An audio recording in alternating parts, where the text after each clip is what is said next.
don't even know how to start this one off. I don't know. Hi, welcome back for the next episode of Our Cute Cuties. We're talking about The Last of Us again, episode 3. It's going to be very sad and gay. Why did you just describe me? Yeah, oh my God. Me too. There's something in the water, and it's turning us sad and gay. Should we reintroduce ourselves, like, super briefly? Yeah, we could do that. Okay, hello, I'm Faye. My pronouns are they, them. That's all you get this week. Oh, wow. What is it, behind a paywall? Yeah. Oh, okay. Paid DLC. Oh, I can't be bothered. Is it complete or is it broken? Like, are there going to be glitches? It's pre-installed on the disc. You just can't get to it You're until pulling Gears of War. You're doing what Gears of War did. That is the worst. How could you? Hi, I'm Nyreen. My pronouns are they, them. That's all I got right now, too. Hi, I'm Sapphire, and my pronouns are she, her. And I'm going to mention dust later, and you're all going to think I'm weird. Oh, I'm actually intrigued. You're like, dust, you say? Dust, okay. I want to know. I'm Clore, and I use they, them pronouns. Nice. All right, so today we're talking about episode 3 of The Last of Us.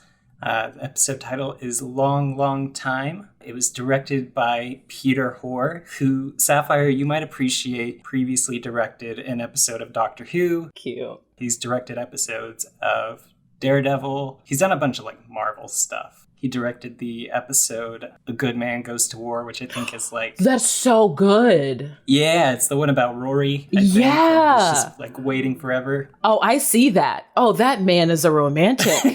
Oh. He knows how to do long-term pining. He does. He does, in fact, know how to do that. Oh, so they knew what they were doing when they got him on board. Oh, yeah, they did. Nice. They absolutely did. That's amazing. I see. This episode makes me cry literally every time I watch it. Like the first time I was sitting there with my housemates and I was like trying to hold it back a little bit because I didn't want to be like disruptive. It was like a movie theater experience. I was like, they can't hear me right now. We'll have to pause. And then the second time I watched it, like in my room, and I was like, oh, maybe I'll take notes this time. And I was like, no, I can't see anything. the phone to take the notes. But yeah, it is one of my favorites from this series so far. We should also mention that by the time that this comes out, the show has ended. So we've all seen everything, right? Yeah. Mm-hmm.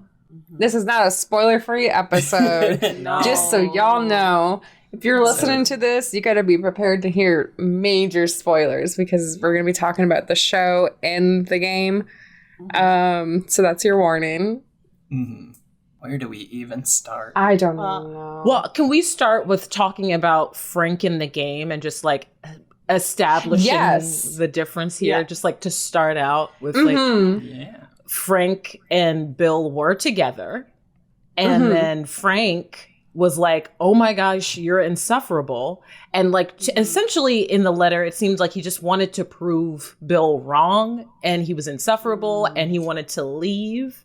And so he like did the impossible and got this battery so they could start a car and get out of there and leave Bill behind. He got the battery, but he also got bit.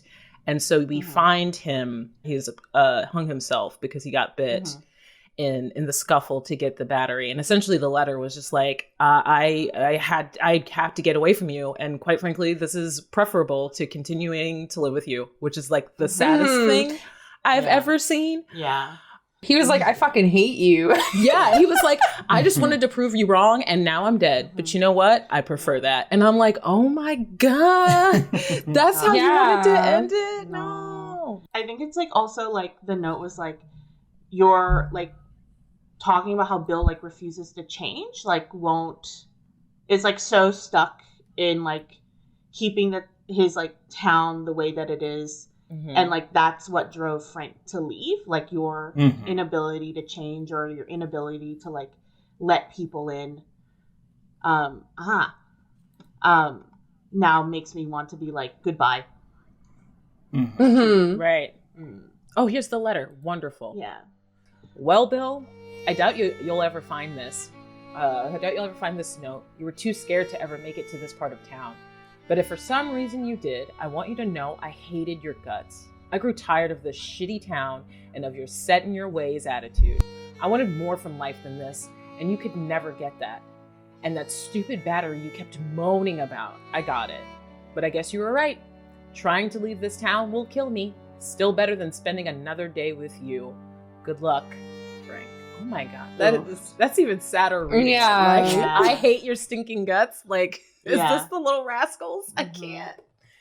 Even from that, like, how do you not pick up like the queer like message?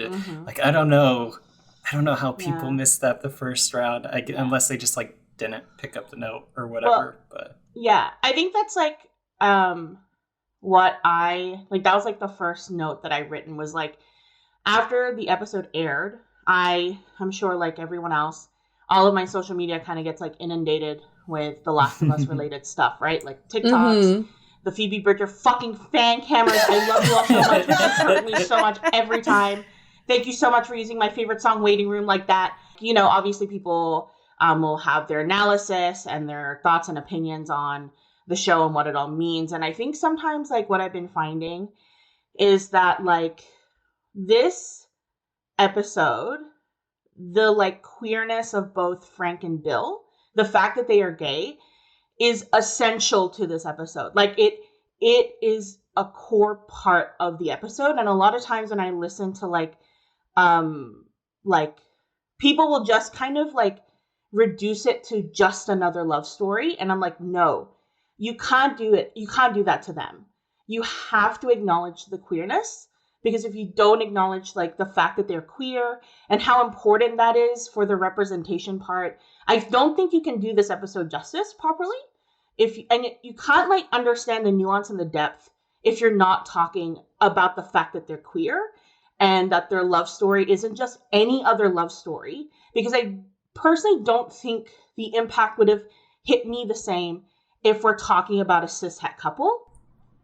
I don't think the love story. No. It's still like, even on its own, even if they weren't like a queer couple, like it still would have been really emotional and very sweet. Yeah. But we've seen that happen so much in media that I'm kind of like, meh, whatever. I can like turn on any television show, like consume any other form of media, and like it's guaranteed to probably have like a heterosexual couple in like leading roles, or like at least like in predominant roles in like a series, whatever I'm reading, either reading or watching or playing or whatever. Like it's always there. So you know, I agree. Them being queer, recognizing that, and that being front and center of like their story is so important. Because because it sets up so much other stuff. Like it's contextual, right? Like it's 2003. Gay marriage wasn't legalized in the US when the world ended. So like that sets up so much other stuff. That's something I think about, right? Like in this term of world building. 20 years later, how do people feel about gay people? Because technically, like the setting has stopped, right? Like when you look at other things around the world, like there's advertisement or there's like references to the fact that it was 2003. So like time technically moves on. People technically like continue to age, grow, whatever. But the setting has stopped. I don't think people are going to care about legalizing gay marriage when the world has ended. You know what I mean? So like, I think that sets up so much other like contextual stuff around it. And if you don't acknowledge the queerness, if you don't like talk about the queerness, you can't do this. You cannot do this episode justice in the way that you like analyze it. Especially since like even today it is just starting to become a thing where we get to see older queer couples grow old together. we never get to see it on TV. When we see No. queer couples, they're all young. I think this was the first time, yeah. Yes. Right. Like they are older. They grow old together. We never Yes. see that. Yeah, I've never seen that. The first time I've ever seen, like, off the top of my head, like an older queer couple in recent years was Our Flag Means Death. That was the first time I saw two older, like, men in a relationship and well, in a relationship, you know, they kiss and it's romantic and, like, you know, I don't know if you watched Our Flag Means Death. I love Our Flag Means Death. There's actually multiple queer relationships in that show, and it's so, like, it's just very queer, and I love it. Yeah. And that meant a lot to me, seeing older gays just falling in love and being together and expressing that and being themselves, you know? And then, like, we have this episode where, like, y'all were saying, I think it's the first time I've ever seen, like, two gay men fall in love, grow old together, and have a happy ending. I think that was what really hit me too, was watching them. They won. Like, they fucking won the apocalypse. Yeah. And that's another thing. They not only grew old in an apocalypse, they grew old and in love nobody else was doing that. They clearly won the apocalypse, you know? At this point, we don't see, you know, the established town of Jackson. So, like, this is like, what? Yeah. I think it's interesting, like, especially taking into consideration what we see between Ellie and Riley later, that I wouldn't consider this episode.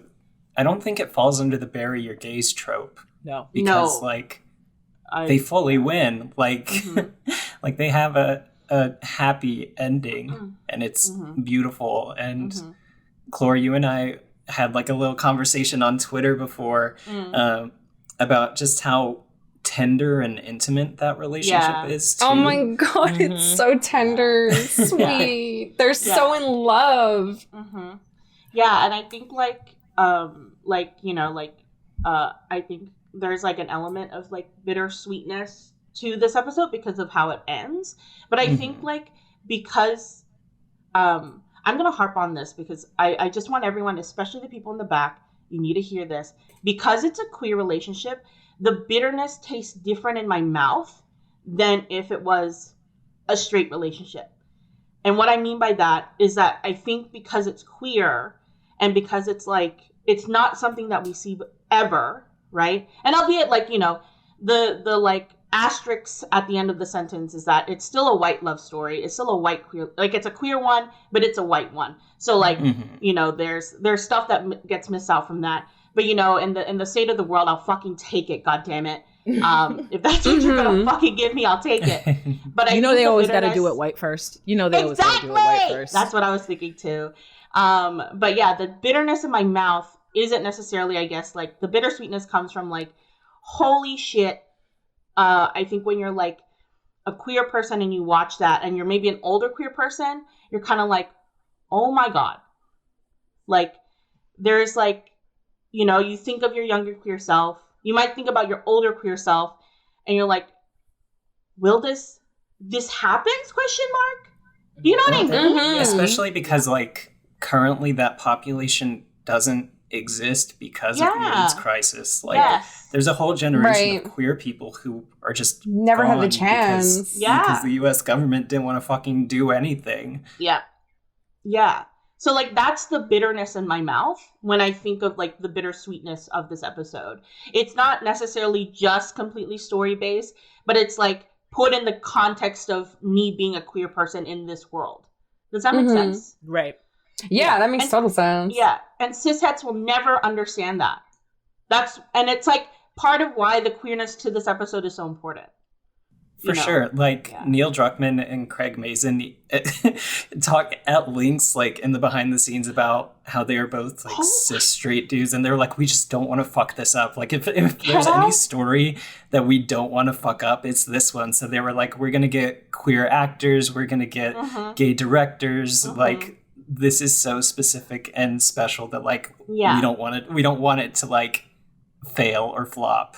See, I wrote that down as well, right? I found it at the end, when I think back, when I, like, hear that, I think it's, like, a little comical because they were really like, we got gay people. much like they were really trying to reassure us that they like took the proper precaution to ensure that, like, you know, I don't know, they wouldn't get called out on Twitter for like not having like the queerness consultation. And I think it fucking shows. You cannot tell me some cishet white dude named John or like Joseph was gonna fucking direct that episode the same way. You can't. No, absolutely not. No, absolutely not. You can taste the fruit. Absolutely not. You can taste the air is fruity. You can see it and you can feel it. And I think, like, at the same time, when they did that for this episode, I was like, I wonder if they're gonna do the same for the later gay episode. If they're gonna have the same amount of reassurance that the later episode with like Ellie and Riley was given the same treatment. You know what I mean? And also, I don't actually know the details of that episode, but I also think it's important that they get queer femmes to do that story as well. Absolutely. Yes, this show lacks in women, and I'm just really worried. I have so much words I want to say about the last episode. There's some shit in the last episode that really pissed me off. And yeah. Can't wait. Yeah. And you know, spoiler alert, like I maybe I haven't listened to the podcast at all, but in the behind the scenes, there's no mention of what involvement like any queer femmes, any queer women had to that episode. Right. And I like, as much as like, you know, that is so annoying. That really fucking bothers me. That bothers me. You're gonna tell me you couldn't find lesbians? Yeah. Wait, like, at least it wasn't explicit. So I don't know, maybe if the director is a woman. Bothers. I looked it up. But obviously, like, you know, I think that's the double-edged sword, right? Is that we are so used to, as marginalized people, that when people tell marginalized stories and experiences, we are so used to people who have absolutely no idea about that experience writing on behalf of us and directing on behalf of us and seeing us the way that they think we see ourselves. So that there's no trust. So, like, I shouldn't have to be like, is this person queer? I shouldn't have to question that. Right. But the media has set it up that I have to. Otherwise, like, I feel misrepresented. Yeah. And it's like you also have to like mentally prepare yourself all the fucking time when going into like queer storytelling to be like, oh, how fucked up is this gonna be? Like, oh, is it gonna like follow like really shitty tropes? Am I gonna be disappointed again? Like, yeah. It's exhausting and it's really fucking annoying. Yeah. That reminds me, Nyreen, you told me I needed to bring this up whenever we recorded next, and I've like almost forgot about it until just now. But just like kind of speaking to the misogyny that is present like within queer stuff, even The Last of Us itself, like its very beginnings are rooted in misogyny. I don't know if y'all knew this. Oh my god, yes! I forgot to bring that up in the first episode. I didn't even know. Okay, I'll let Faye talk, but I didn't even know that was a thing. And I was so angry when I read it. Sorry, I'm going to stop. No, it's okay. It's okay. So when Neil Druckmann first pitched The Last of Us, the story was relatively the same except for one key difference. Like, it was still going to be about a man and a girl, like, fighting through the apocalypse to, like, potentially find a cure, right? The only difference is that the game would have been called Mankind because the virus or whatever took over the world only affected women. And so that was his big idea. He was just like, yeah. Also, it's like not even original. You just like reverse Y the Last Man, which is ridiculous. He was very excited about this idea, and then he started talking to like some of the folks at Naughty Dog, and of course the women there were like, you can't do that. Like, that's misogynistic as fuck. Like, what are you talking about? Yeah, sometimes I feel like Neil is purposefully working through his misogyny through the story, and I wish he would just like work through it first if he wants to, and then write the stories. That would be we'll get great. Into that in season 2, probably. Oh my god, I'm going to bring up something. It's not super spoilery, but we did, just on the topic of misogyny and how women are treated in the Last of Us series. Like, I'm going to bring up that we talked about how Tess was kissed by the infected. And I remember us saying, oh, we've never seen anyone who's like mask or like a man, someone who's portraying like a character that's a man, like go down like that. And it didn't happen.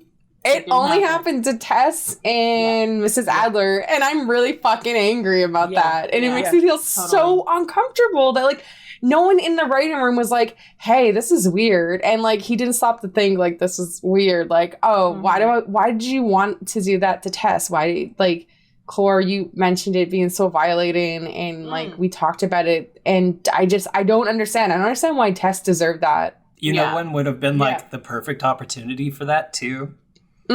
The fucking episode with David where they're like running around the neighborhood and they keep putting in the clicking sounds in the background, and like there are clickers in that part of the game, but for whatever reason they just decided not to incorporate it in that episode. So like whenever those guys are looking for Joel, you could have had a scene like that. Like, right. I think that's the whole thing, right? Is like the involvement of the people that you're trying to write about. You just need to fucking have it, because you can't tell me that like Craig Mazin and Neil Druckmann know what they're talking about on that front.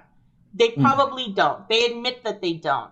And like, I think the difference in the way that people have, that I've heard people kind of like talk about like episode 7 to episode 3 in terms of the involvement of queer people, is that when they talk about episode 7, they're like, Bella Ramsey's portrayal of like a young girl in love. And that's specific. It's not the writing or whatever. It is like Bella Ramsey's performance, you know, like is relevant to how I felt when I like see other like queer femmes talk about the episode. Does that make sense? Whereas like here, obviously the performance is great, but there's also writing underneath it and the direction of it. But when they talk about episode 7, it's like Bella Ramsey's performance. How did like they do that? Versus like episode 3 of like, holy shit, this entire thing, the way that it's shot, the way that, you know, they treat each other, all of that. Like, so it's a whole package. And episode 3 is like, we're really talking about one actor. Where's the backing? Does that make sense? I hope I make sense. Yeah, no, makes sense, yeah. There's a different reaction to the queerness in episode 7 than in episode 3. And it's like really annoying, and it's definitely like misogyny, and I'm also gonna say probably racism, because a lot of people have had issues with like black characters in The Last of Us. Like the history of The Last of Us is like really awful towards it's like if you don't like black people in The Last of Us, just wait like 5 minutes, they'll die. So no, but actually, it has such a bad history with them. We'll get into this when we get to the Jackson episode. But they even like created a black character that did not exist, which is Maria's son, and he's dead. He didn't exist before. They were like, here's another dead black kid. If you're just, let's keep No, I know. Like, it's like, why are you doing this? Yeah. Like, well, because they don't have anyone, like, they're not talking to anyone who's black. They don't, like, there's no one there they're consulting. Right. And paying to be, like, on the scene and, like, talk to them. Like, and it shows. Yeah, it's true. And I will, now I'm getting into stuff later. But, like, with the whole deaf character and like Henry and Sam and like they went through a lot to make sure they got like a black deaf kid, and then they got an interpreter who was also black, and like they did all of that. But like, who's writing this episode? Who's, you know what I mean? Yes. Like who else is working for a lot of these representative moments? So much is riding on the actors and the people who are working with the actors. And that's not fair because they're not writing the storyline. They only have so much power in this. And then it's like put all on their back, which is why they're like, oh, Bella did such a great job. Yes. It shouldn't be on Bella to do such a great job, because somebody else should be writing this episode that is also queer. Yeah, there's so many people working on it. Like,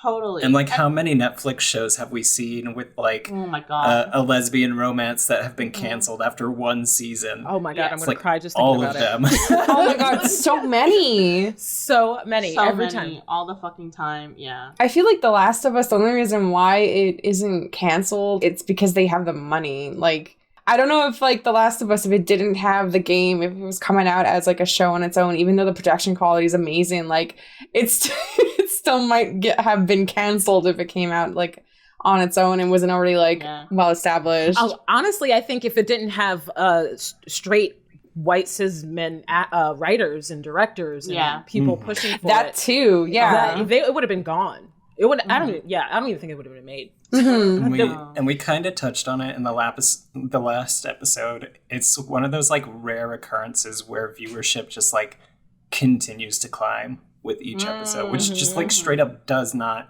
happen. Like the amount of times that like a show will die just because of like fallout from viewership is It's true. So often. Or sometimes it just gets canceled for no reason because the brand, whatever is like, it's not part of a brand, like Owl House or what is the other one that got canceled with the first?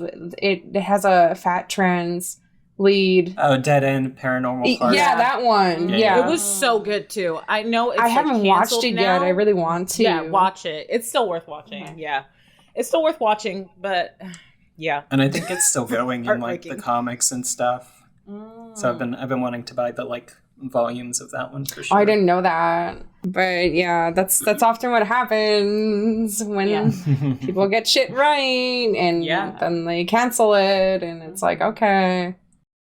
I think it'll be very interesting to see how they handle if they do Ellie's like queerness in season 2 and how well that will be handled. I don't know if y'all heard this yet, but it was also revealed very recently that the story of the second game will be split across multiple seasons. Yeah, I did see that. Interesting. So yeah, I saw that. You know what? I'm just, this is just random and like I'm just like mumbling about it a little bit, but like I kind of wish the first season had at least 2 more episodes because I think they did a really good job with the time that they had, but I feel like the last 2 episodes were too short. Like I feel like they both could have been like even if not another 2 episodes, at least like an extra like 20 minutes on top of them or something, just like a little bit more, so there was a little bit more build up. Because like the episode with David, I felt was cut really short. I feel like there could have been more of a build up to even his creepiness. I don't want to get too much into it because I know we're going to talk about that. I'm very fucking excited to talk about that episode too because that was holy shit. I was like, ew. They did a really good job of that. He is so creepy, and the casting for that was great because he looks like your typical everyday man with really kind eyes, but he's a fucking freak. I feel totally robbed with like how little we got of Ashley Johnson in the final episode. Oh my god! Don't get me fucking started. Good. Don't get me started. I was so mad. I was like, "Are you kidding me? Like, what is the point?" Truly one of my favorite child stars. Oh, I didn't know she was a child star. So she used to be on. I don't know if y'all remember Kirk Cameron before he was like super Christian and weird. Was on a really popular sitcom. The name is blanking on me, but she came in close to the end. They like to bring in cute little kids to save shows, and they brought 2 in. One was Leonardo DiCaprio, and one was her. Growing Pains was the name of the show, and I have no idea what that is. It was a cheesy little sitcom from back in the day. And she showed up and she was adorable, but the show still got canceled because duh. Ashley Johnson didn't save the day. And also she was in What Women Want. Technically she was a teenager at the time. That movie was god awful, but she was wonderful. Her portrayal of Ellie is so good in the game. And I wish we got to see like more of her with Ellie before, you know. Yeah. Right. Yes. That would have been nice. Like I really, oh my god, I can't get into it. I'm going to save it. If I start, I'm going to start going off. Look, we got entire episodes with Perry, who voiced Tommy, and we got an entire episode with fucking... Oh, yes, and Kathleen. We did. We got Troy Baker, and why did we only get a cold open with Ashley Johnson? That's right. Marlene is like in the show, which like as a character, she's just like, Marlene. Oh my god, I fucking hate it. Like good. She doesn't have a. Oh my god, I can't. We'll get to it later. Top and tail. Okay, so I'll bring up this moment in the episode that wasn't queer, but was kind of queer. It was very queer of Ellie. I felt it was like very queer rebel. When they're stopping and they're taking a break and Joel is upset about Tess and he's like, And she's like, I want to bring up Tess. And he's like, I don't want to hear your apologies. And she's like, I wasn't going to apologize. I was going to say, you knew what you were getting into when you wanted to get your car battery or whatever the fuck you wanted to get. And she knew what she was getting into. So don't blame me. And I was like, girl. Yeah. Absolutely. Oh, that's another thing. At the beginning of this, we're 34 and a half-ish minutes in. We haven't even started talking about the plot of this episode. I love it. At the beginning of this episode, we see Joel building a cairn for Tess. Mm-hmm. It's not a very well-known fact, I would say, or it's not advertised that much, but Joel in the games and in the show is Jewish. Yeah. And so it's a nice little touch that they added at the beginning. I imagine being a Hispanic Jew in Texas. God, that would be... With a black child. I cannot. That would be a lot. Oh my God. That would be a lot. He's been through a life, huh? Yeah. He's been through a life. I also, in the beginning, when they're in that, I guess it was a drugstore, maybe? Yeah. The tampons? Yeah. Yes. Yeah. I think, that's probably, one of the more, one of the things that people may or may not think about. But, yeah, the fact that they showed that Ellie is the also, importance of that. Find tampons in the beginning. I saw a headline for the Jackson episode. Someone had written, I couldn't tell if it was a joke or not, but it was the real horrors of The Last of Us are a diva cup. I mean, look, fucking vouch for that. My relationship with them are fraught. Yeah, I'm good. Truly. Yeah, I'm good. Yeah. No, thank you. But if it works for you, babes, I'm so happy. Yeah, for you. yeah. I'm If so it glad you works could for make it work. whoever. Me. Just not for me. I feel that. Yeah. I mean, I think if I was in the apocalypse, I would use one. But Yeah, no, that's the thing. I would use it if I had no choice. Yeah. If I had no choice, I would be popping that in me. No problem. Wouldn't even have to think about it. But right now, I'm okay. Yeah. Yeah. I'm so curious if a woman was I just have this box of Tampax, maybe we could just put it in the background. I don't think Neil Druckmann was what we should include? Tampons. No, someone suggested that. Someone suggested that. I think it was great to include it. And also, I'm enjoying seeing this, growing inclusion in menstrual products across media. Turner and Red had it, and so did, there's, an episode of Baymax, the Baymax television show, where, it's so cute. He goes to, the store to buy menstrual products for, a student, and... She's, mortified. And he doesn't know what to get. It's really cute, and there's also, a trans man there making suggestions on products. It's very queer and very sweet. Yeah. People were so mad. I'm like, why? I mean, I know The Last of Us isn't as wholesome and it's a little bit more fucked up, but it's kind of nice that there's just that inclusion in menstrual products, and there isn't ew, that's gross, or a weird shying away from it. And if it does make someone uncomfortable, good. I hope you're uncomfortable. Shut up about it. I'm trying to decide how good Joel would be about it, because he is Joel, but also he was a single dad. So I'm he didn't care. Ellie showed it to him because he had that moment where he was my kid's too quiet. What are they doing? I don't know how awkward. Could you imagine Joel giving the talk? I don't know. He probably had Tommy do it. Truly. Yeah. he would make Maria and Tommy do it. He'd be like, I don't want to do this. Oh my God, that's so funny. Also, that moment that Ellie has with the undead. And I thought it was interesting that she cut the skin to see what was under it, and I think she was trying to make connections there, and I thought that was a little drop in the explanation that we get later about what's happening with her is that whole situation. I thought that was interesting as well. Yeah, I haven't played the second game, but I was reading that and also I've seen TikToks of folks talking about it, saying that there's a build up to her character and the development she goes through in the second game.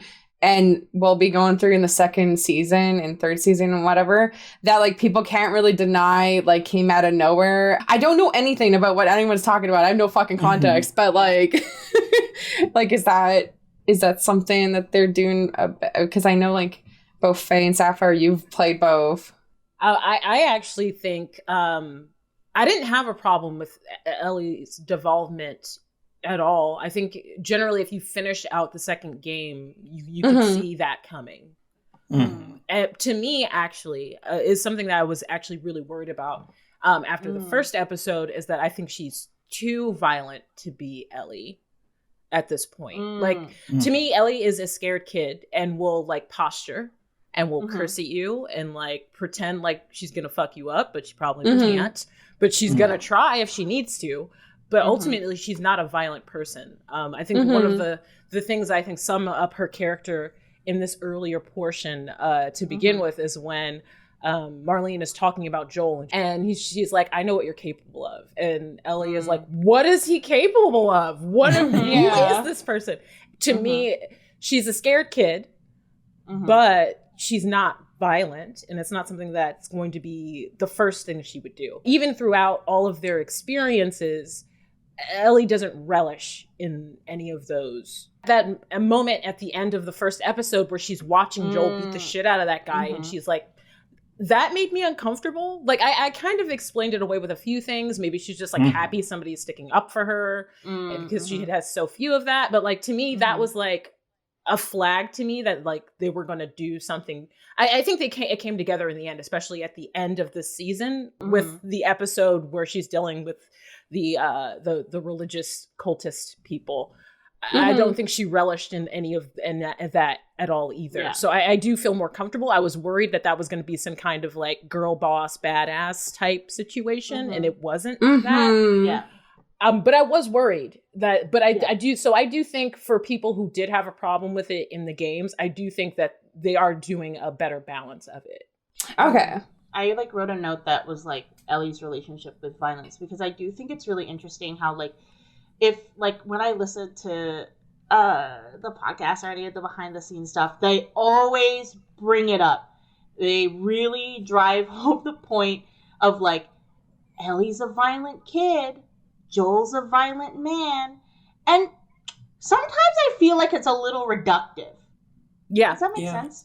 Because I'm like, also there's context. Like, their world is incredibly violent. Like, how am I meant to skip my way through this? Hello? Right.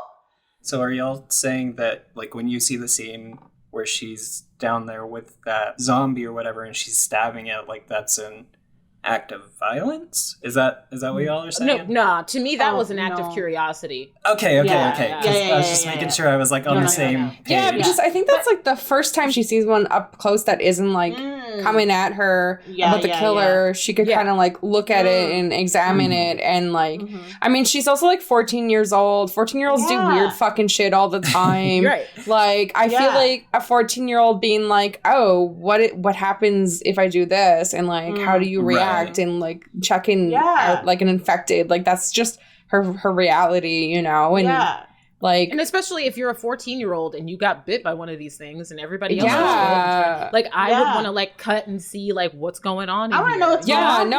I don't even think it was weird that she did that or anything like that. I don't think that was an act of violence either. It was like definitely curiosity, like morbid curiosity, but curiosity. Right. Because she's like also grown up in like that QZ, you know, school. Like that's what she knows. Like she talks about like looking at the sky and she's like, well, I couldn't really, you know, see this much. So it's like, like if I saw something, I'd be like, pokey poke, poke, poke. But like, but immediately after that, she was like, yeah, they didn't teach us shit in those schools. Exactly. But I feel like they talk about that interaction, like the creators, as an act of violence. And I'm like, I need you all to stop. Actually, that's the thing. I think I give them too much credit sometimes because I don't think they wrote a violent character. And it's very interesting to me that they insist that they did, because to me, even when we get to Ellie before the fact and we're talking about Ellie in school and she's being bullied or whatever, Riley is the one who always was violent to defend her. And that's why that Mm. girl was talking outside her neck, because she's like, Riley's not here. She's not gonna beat me up. What you gonna do? Mhm. And then Mhm. that was the first time that Ellie was like, well, if I have to fucking deal with this, I'm punching you in the face, so you leave me alone. Like, Yeah. it wasn't that Ellie is a violent person and that's why she did that. It's Ellie's a person that like doesn't have her a protector anymore, which I think is more interesting to their story. And that's why she realized that protector, this is what they did. So I have to do that for myself now. Yeah. Which is actually a through line in this whole thing, is that Yeah. Ellie has to learn to protect herself. Yeah. And I feel like they missed their own point. I don't think they realized what they wrote. Yeah, I don't know. She's growing up. You're teaching her to be a fucking soldier. You're telling me that soldiers are fucking violent. Absolutely board the next train and fuck off. Right. I'm not wanting to hear it. Yeah, they're literally training her to be a part of an oppressive force. And they're like, that's not violent, but her being reactive to a bully is violent. And I'm like, what do you mean? Right. And also, most of her violence is reactive. Right. Yes. She's not like plotting things and like standing around menacingly, like waiting to stab someone. A lot of her violence is reactive. Like when she protects Joel when they crash and they're being pursued by that group, he's in crisis. So she's reacting to that. Mm-hmm. A lot of her violence is like reactive. She's not like, to David, that's reactive. She's protecting herself. Right. Mm-hmm. Mm-hmm. Absolutely. God, it's not like she was like, hey, Joe, want to go to that convenience? Not that one over there, that one over there. Yeah, that one. No, I really want to shoot someone. No, like, I just, maybe that'd be great. Ha ha ha. Fool hasn't caught on. Right. Infected down below. Gonna go stabbity stab stab stab. Like, yeah, like she does like violent things, but she's not violent, and she's like 100% a product of her environment, and like that really bothers me that they describe her as violent, or she's seen as violent by other folks. And I'm just like, it makes me why? think of like the whole like female rage movie and how men tend to hate them. It also feels misogynistic. It feels like exactly. misogynistic. It's like she's not like she's reacting to a shitty situation. That doesn't make her equally as violent as the people imposing that violence on her first. No, like, exactly. And it's like I don't know how they pulled off writing such a great story with like the way they the weird they failed upwards so hard. Absolutely. It's so weird that they talk about violence and it just doesn't feel contextual at all. Like sure, if you just drop this person in the middle of an island and there was nothing that came before them and you don't know what's going to come after them, maybe. But I'm like, you're in the fucking apocalypse. How? Right. I don't. How are you supposed to react? Like, what is normal? What is violence? What is non-violence? How do you gauge that? How do you gauge that in that reality? And she was born into that too. Literally, like even like because I feel like obviously the way that they pair Bella's violence is with Joel's violence, and I'll probably more like at the end. But I even like when they were like Joel's a really violent man, and I'm like, well, especially in the beginning, I'm like, people are also trying to kill him. Right. Constantly. So, right. Constantly. And I truly didn't really, personally, maybe I'm just missing it. Could be the neurodivergency. I don't know. But I don't really think I truly saw what they were talking about until the final couple episodes. Yeah, I think the implication is Joel was violent. Like he was the bad guy. Yeah. And we don't ever see that. And that's I don't see that. But like, let's like use context. He's not like that anymore. Like once Tommy left, I'm supposing here, but it seems once Tommy left, there was a change in the way he went about his doing whatever he was doing. You know what I mean? Right, because him and Tommy and Tess were part of like a group of raiders at one point. Right. Yeah, so I don't know. I get so uncomfortable when people are just talking about violence out of context. It just feels a little out of context. So like where they've literally set these people.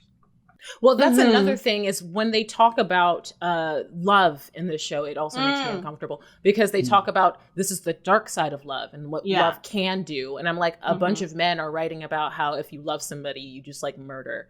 Like, like I truly, I think it's a miracle that the show is good and that the game is good. Because when they say shit like that, I'm like, yo, therapy, please. That's what like... There was something in the last episode where like they said specifically that like the reason why Joel is able to commit such acts of violence is because he's dissociating. It's because the man is traumatized, and it's like I've dissociated and I've never beat up anybody during that state. Like, I don't know. And also they talk about him being healed at that point because of Ellie, and I'm like, healed where? You say he's healed, and then immediately he like goes on a murder spree. That's not healing, baby. That's trauma. No. Like, what are you talking about? No. Like, they misunderstand their work. I'll explain it to them. If you would like to have a conversation, Neil, and you're listening, I would love to explain your work to you. Where can Neil contact you? Yeah, like that's such a good way of putting it, to misunderstanding their work. Yeah, like anytime I've like dissociated, I don't wake up in a hospital carrying a 14-year-old child. Right. Ever, who, you know, was going to get brain surgery. I think the most I've done while dissociating is just go to class. And like, valid. But anyway, Frank and Bill and Frank. Oh yes, episode 3. Episode 3. I just. It's so hard not to talk about everything. Oh my god. Because, like, so much from this episode stems into other parts, you know? Right. And we've seen it all, and it's all out, so it's just so fucking hard not to talk about it. Oh, like, what? Like, weirdly enough, like, Bill's letter at the end, when he's like, protect Tess. We're like, protectors. We're protectors. That's what we do, Yeah, and like time. I'm actually okay not going beat by beat for this episode because I want people to watch it. Like, this is the post recap episode. Like, if no other episode that we do is like, this is the one where it's like, no, you have to have watched this to like get any of this. Right. Like, and at least watch a video of the game. At least, or read something. Yeah. Is it time for me to bring up the dust? Yeah, let's go. Please. Okay, so all right. So I've been like, this has been in my brain for a long time because I do like zombie stories. Well, it's hard to say. I have a lot of feelings about zombie stories in general. But dust is always a thing to me in a zombie story that signifies nobody here is active, right? It's almost like a safe thing. If there's dust in the place, zombies aren't going to be in here. No other people are going to be in here. So dust kind of signifies a space where no one has been occupying, right? And so in this episode, we see when Frank, his first time being in the house and seeing like this wonderful house that this guy has been living in. Bill, this is his home. He's alive, but is he living? And I'm thinking about the dust here because he's in the living room. He's looking around and he wipes the dust off of the awning where there's pictures and stuff. And this guy is alive. He's been living. He's been at this point, how many years has he been here? And this room is full of dust. This room where like, what was it, 4 years at that point? Yeah, 4 years. So this room, they're about to have lunch covered in dust. And I thought that was interesting because typically when you see dust in a zombie apocalypse, that means no life here. But there's this living guy who clearly isn't really he's not even occupying his own space because there's dust in this room. He's living this life, but what is he doing with it? And so when we get to the later parts where Frank is like, I want to take care of our home. I want to take care of our neighborhood. There's more to life than this. And in the note in the game, he just says, I want more than this. Yes. And the key that made their relationship work in the show versus the game is that Bill said, you know what? Sure. And he decided to actually live. And so we go through this. We see the house later as time goes on. There's not a speck of dust anywhere. They are occupying this space. They are living life. And then we get to Ellie coming into the house. And she also wipes the dust off the table. Like there's rotten food on the table. So there's like enough indication that they're dead for Joel and Ellie. But they zoomed in on her wiping that dust off the table. And to me, it just seems really purposeful that they used dust as an indicator of like whether or not a person was living in there. And in the beginning, they're telling us that Bill was not living in there. He was just alive. His existence is totally utilitarian, except for like his dinner, which he likes to cook. And Right. I feel like not even like enjoy it in his like nice little room. Yeah. Like, you know what I mean? Like, I also feel like there's glimpses into his life before the pandemic that tells us that he also wasn't living because he wasn't not because if you're not romantically involved with someone, you know, but like he had mentioned, you know, there was no girl and like potentially he had like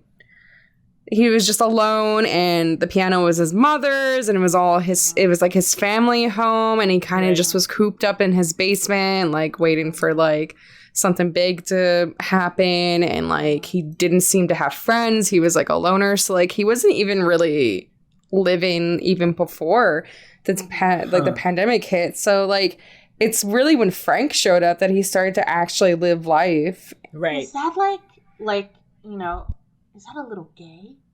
You know what I mean? Like, is there an inference there that like it's a little fruity? Yeah. Yes, no, definitely. He was definitely a closeted man. He was definitely a closeted man. I was gonna say it's like every time I think about this, it makes me even sadder because I'm sure that he was just so sure that he would never even think about living a life like be with anyone. Because Clore, you mentioned like the year that it was set in, like gay marriage was still illegal. It wasn't even legalized. So like he never would have even thought of like the possibility of being with someone and building a home with them, having a family of his own. If that's what he wanted, you know, like that wasn't even a possibility in his mind. So like he was probably a closeted man. Like I feel like the implications there that he was a closeted man who kept to himself and was like a loner and like wasn't living before Frank came. It also makes me wonder if like because he talks about being like a protector or like a caregiver, right? It makes me wonder if like part of that stems from his relationship with his mother. Like did she also get sick and he had to take care of her, and then after she died he was just like I'm frozen and don't know what to do except for like hunker down. Right. I think something I find so interesting is like when Frank says that they've met Tess and that they're inviting Tess and Joel to the compound. That was like what, maybe like a few years later after they first met. So maybe we're probably in the 2010s now, right? Yeah. I just think this is why I think it's so interesting. Maybe I had to spend my disbelief a little bit that this straight couple were like, yeah, gay. But like at that point, who cares? You don't really have time for homophobia. Right. I was gonna say, I feel like Joel generally just did not give a shit as long as you didn't like get in his way or like fuck up his life. And I feel like Tess would just be like, I don't know, your typical heterosexual woman who's like, oh, gay friends. I love gay friends. Yeah, let's go have wine. Yeah, right. That's like when I like like when I think about the world ending and it like, you know, not being stuck in 2003, but your setting being kind of frozen in 2003. That's what I like mean. I'm like, how does this stuff socially change amongst each other? You know, like there's some spoilery stuff if we try to talk about the second game in that regard. But but yeah, I thought that was like so interesting. I don't know. I was just like, oh, okay, you know, no hate campaign. Cool, all right. Joel's not sitting there going, you're not one of them queers, are you? I mean, Joel, I think they were in Austin, Texas, so I feel like he was all right. You know what I mean? Yeah, he was all right. He just I truly believe he was in a I don't give a shit. Yeah. It's great, but I always think that lunch that they have is just so funny to me in that regard. I'm like, oh my god, that is like one of my favorite scenes too, because Bill's just sitting there with his fucking gun and Joel's like, don't point that at me. Yeah. Get out of my fucking face. See, like, Frank is me on the outside, Bill is me on the inside. You know, whenever I'm at a party, I'm like, Yeah. I Actually, love Frank is me at the beginning of the party, and Oh, Bill is yes. when I run out of energy. Oh my god. Yeah. So I think it's time for everyone to leave. Gun out. Yeah, tag yourselves down below. Who are you around the lunch table? Tess, Joel, Bill, or Frank. Or any combination of any, you know? There are no binaries here or quadraries because there's Oh my god. I really loved a scene of Frank being like, oh, come inside. And Bill's like, not in the house. That's what I'm glad it became a meme, but his, you did what? Yeah. Oh my god.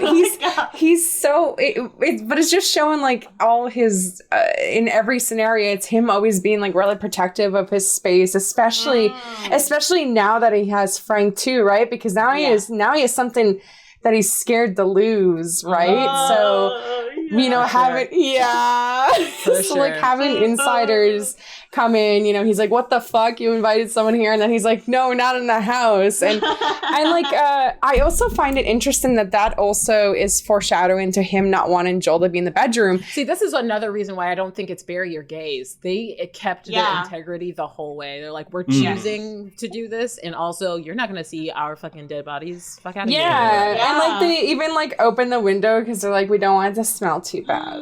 Oh my god, and the like, window. Just respect us. Yeah. Shout out to the window. Shout out to the window. I think Neil Druckmann, or I don't know, one of the white guys was like, we were thinking of like doing a cold open, but with just windows, like to reference the game screen. Like I think when you like resume the pain. Yeah. But they like chose not to in the end. Yeah, they had to like fight executive decisions. It's like, this is a boring shot. Why is this included? Yeah, like obviously, like when you hear that queer people die in a show, I think it's unfortunate that, well, at least for me, my mind goes, I'm like, oh, for fuck's sake. Yeah, I also don't think that this episode was bury your gaze, because they don't die because they're queer. Like, their queerness. Yeah, they don't die because they're queer, and they don't die before they choose to or before their time. Yeah. Right. They live a full life together, and they're happy, and they love each other, and they're just like two old guys just loving each other. Like, you don't get to see queer people be old together. No, period. and Less than 1 meter apart. I can't even think about it. It's so sad. It's so good. I was crying the entire time. I was just leaking from every hole in my face. I think I had texted you during my second watch through. It was like, I'm going to get a tattoo of a strawberry. I want a tattoo of strawberries too. I'm going to be that hoe. So sweet. I want strawberries on me too. Oh my god. I think, like, speaking on, like, the way that their story ended, like, I had, like, 2 points. The first one, when we talk about the house and it, like, being more lived in, I think something that was so interesting was, like, towards the end when it's, like, shown that Frank is ill. You see, like, mobility aids, and you see the way that they basically make accommodations for Frank. So there's a cane that's by the door. He drinks out of a plastic cup that has a lid and a bendy straw, and he uses his wheelchair. I don't know if you ever see them. I don't know if it's ever like shown earlier in the episode where Bill's bedroom is, but I think it's interesting that they really shoot that he's being pushed into their bedroom on the bottom floor. So in my head, maybe the headcanon is that they lived upstairs, and when Frank started using a wheelchair, they had to move downstairs. That being said, I think like my one critique that I've read from elsewhere was, because I am not someone who is like physically disabled at all. So when I saw that, I was like, oh, cool that they get to include that in the episode, right? How often do you see sort of like mobility aids and things be implemented really naturally in a show? But I think the way that Frank's life ends, I think, like, for me, that was devastating, you know, because I think it just is. But something that I read on Twitter, it was like someone that I follow had posted, like, why is it do we have to die? Every time, like, someone is shown to be disabled or is a wheelchair user, why is it that we die? Why is it the choice is that I would rather be dead than be alive? You know what I mean? Mm-hmm. And I thought that was, like, so... like, I was like, holy shit, yeah. It reminds me of Imani on TikTok. Crutches and Spices? Yeah. I love her. Yeah. Who does a lot of, like, advocacy and activism around disability and race, specifically, like, blackness and queerness and fatness and how they all work together. It's really fantastic. If you don't follow her, you really should.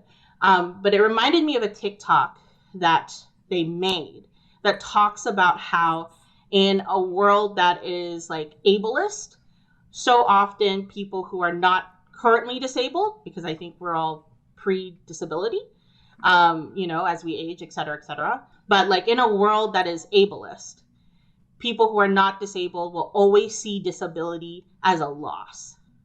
Yeah. And I really think the way that they chose to have Frank's story ends really reminded me of that. That his disability meant there was a loss in his life. Right, because they could have written it where, like, he wasn't ill and they just passed away, like, on their own terms without like the need of, like, them, deciding to end their lives early because he was in pain.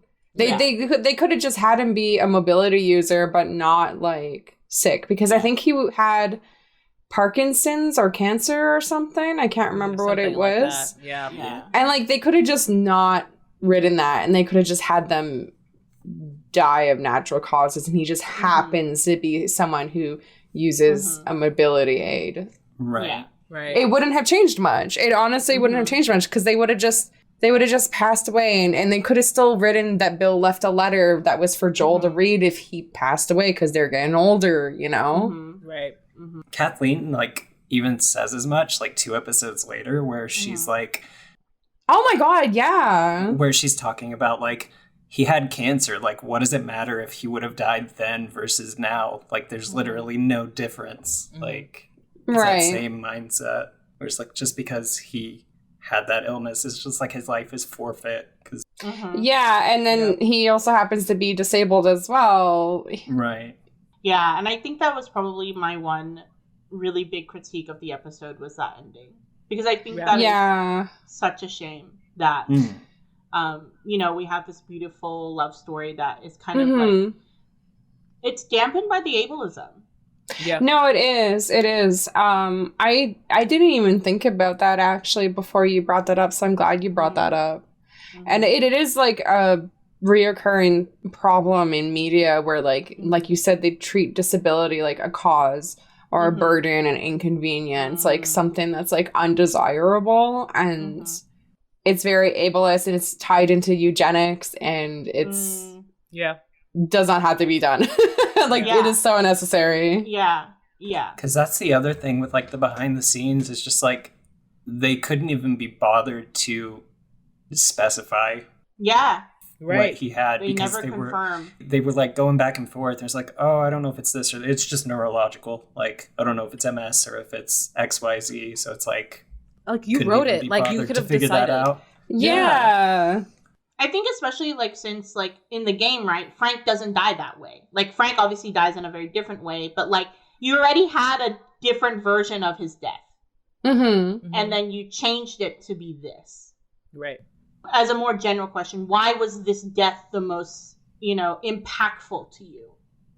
What makes it impactful? Why does it make it impactful? It was such a devastating feeling to see, like, because they had that thing with the Raiders, and it implies that, like, Bill is gonna die, or he thinks he's gonna die first because he's older. But then it's Frank. But then they were like, haha, suckers, it's fucking Frank.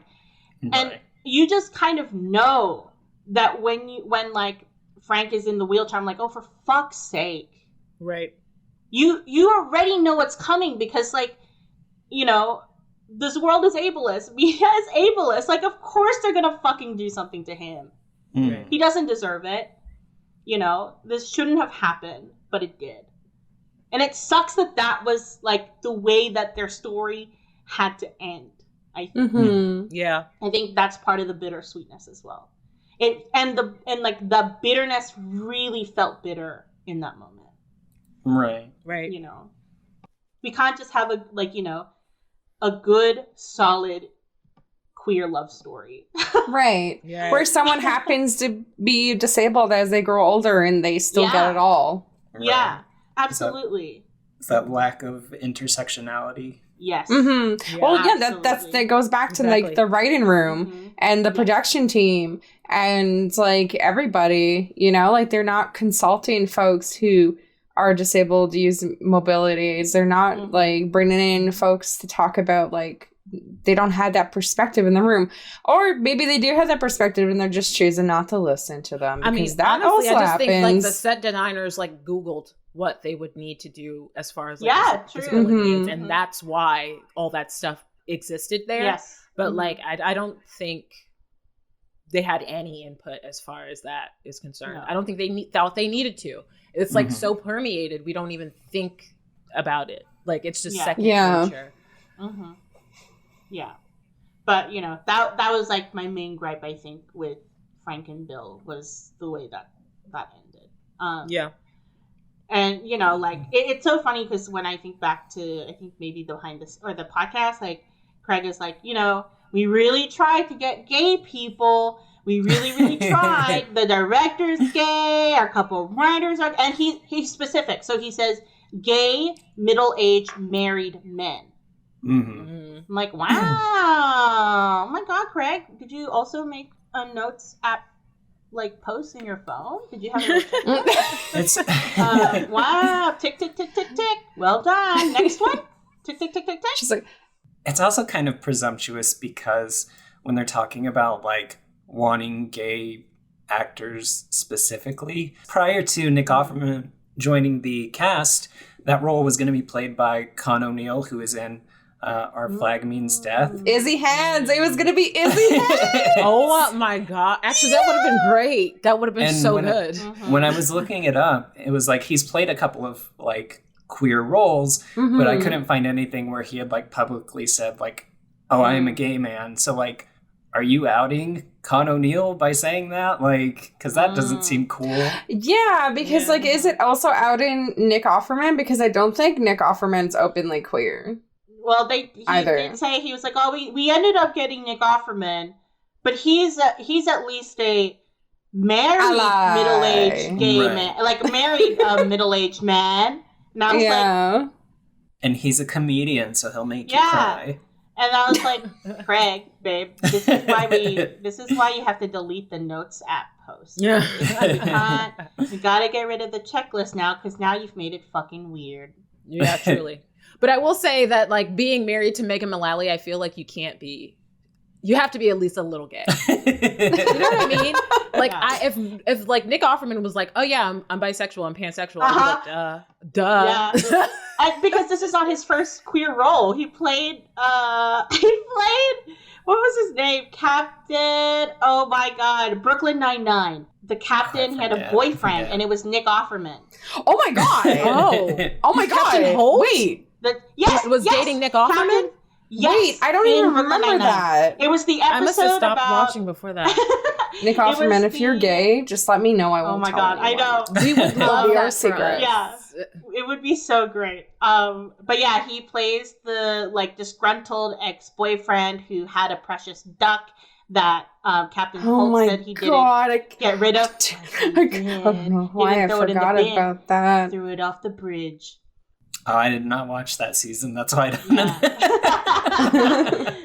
Very small cameo, but a cameo nonetheless. I see you. God, it is genuinely a beautiful like performance, though. Yes. Mm-hmm. Yeah. Oh, the little giggle. The little giggle with the strawberry. Yo, this whole physicality with that character just like... so good. Yeah. I love it. I just love how And then, I really love them. I love Frank and Bill so much. Are you crying? No, and then he writes out his giggle in the letter too. It's like, Yeah, I like Ellie reading it out loud. Like Ellie, you're gonna skip that part. It's so cute. I really love how Frank is always like the more carefree, kind of romantic, and like Bill can be romantic too, but he's also very like stubborn and like serious, and like I don't know, he wants it all mapped out in his head and it to go that way. And like even like the what gun did you give away for these strawberries? It's like, so you didn't even notice the gun was gone. You're fine. Yeah. Yeah. Also, when you go downstairs, you have so many more. You were so many more. Yeah. He had so many, and why did Frank only have a little? Huh? Yeah. You tell it's me. literally me anytime anybody rearranges stuff in the bathroom. It's just like, where the fuck is it? Like, yeah. Oh my god. I have a system in place. Like, you can't. Oh my god. I think one of my couple of favorite lines from this episode was definitely like, I don't know, that line about like, I wasn't scared before, but like now I am, something along those. I don't even remember it properly because it's too painful. I wasn't but afraid also, before I met you. Yes, that's it. That one, top line. My second one was, you live in a bunker where 9/11 was an inside job and the government are all Nazis. The government are all Nazis! Yeah. The government is all Nazis. Not anymore. Yeah, oh my god. And I'm like, valid, babe. Speak on it. Speak on it. Snap, snap, snap. I want more. Tell me more about your thoughts. You want to be on a podcast? I'd love to hear what you have to say. I also think it's like wild to me that like Frank shows up. He was in a group of 10 people. Oh, yeah. And he is the only, like, that is Hectic. wild. Like 10 people.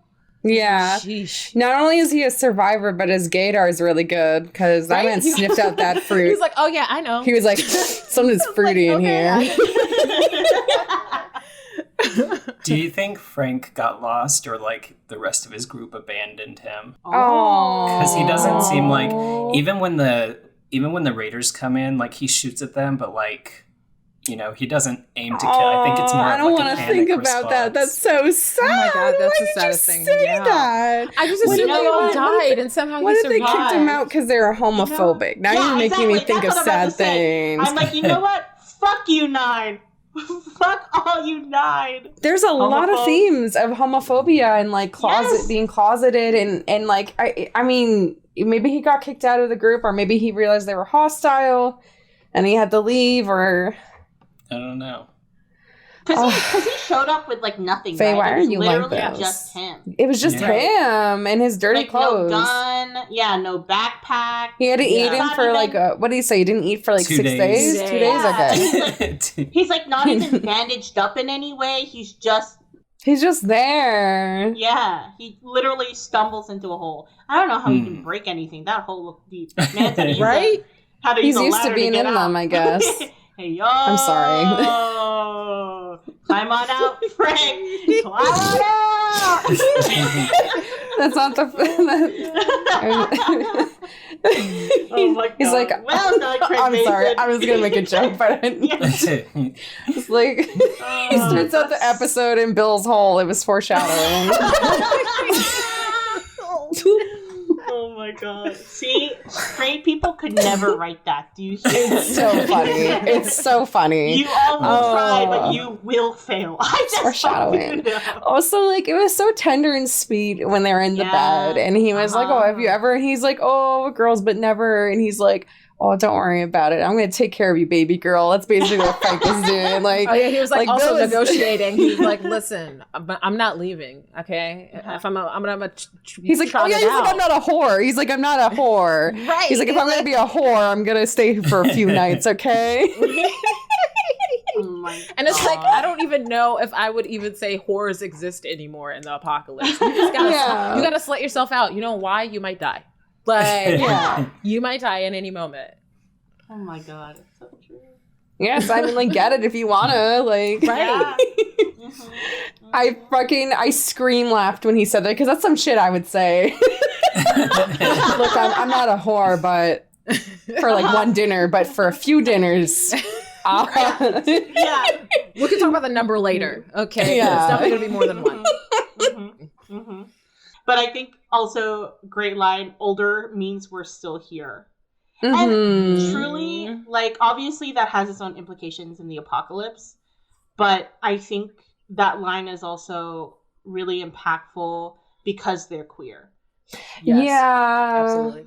I recently went to the Dallas Holocaust and Human Rights Museum, and they have a traveling exhibit for Stonewall and queer civil rights. And it was like so eye-opening, just like the amount of people that were lost and just like what a fight it would have been to like even get to the point where they were at in 2003. Right. If it comes near you, I would highly recommend seeing it, because they even had like the 2 rings from like the court case that granted gay marriage, and I'm gonna cry if I think about it too much. Oh yeah, I'm gonna cry like oof.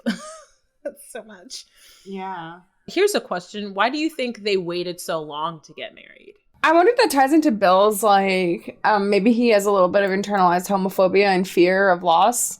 And, like, that level of commitment scares him, because, like, that's taking, like, an extra step into, like, being committed to Frank, even though he is already committed to Frank. Like, now if you're gone, like, I'm especially fucked. Yeah. Yeah. And I think that I do remember being a little baby gay in 2003, truly baby, and like meeting older gay people who would say things like, oh, I actually don't want, I don't believe in gay marriage. I just think that it's like it should be some kind of segregated thing, or like, I don't know, it's just like not a part of like, we shouldn't want to be a part of that. There's just like a lot of weird things that I think like older gay people at that time would say. As far as like gay marriage is concerned, that like I think a lot of those people have changed their minds now. I wonder if it's like kind of like a thing that's like, I don't want it anyway, you know? Yeah. Like, I think it's like from what I had, like, because I didn't know this, right? Like the queer, like the gay marriage like movement and stuff. Like I had like studied it a little bit. I don't know what the history is in Australia, to be fair. Also because we didn't legalize gay marriage until 2015.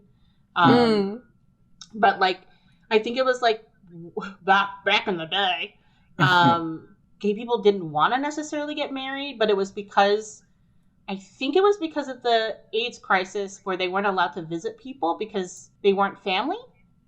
Yeah. So then that's why they were like, well, fuck. right. Now we gotta get married.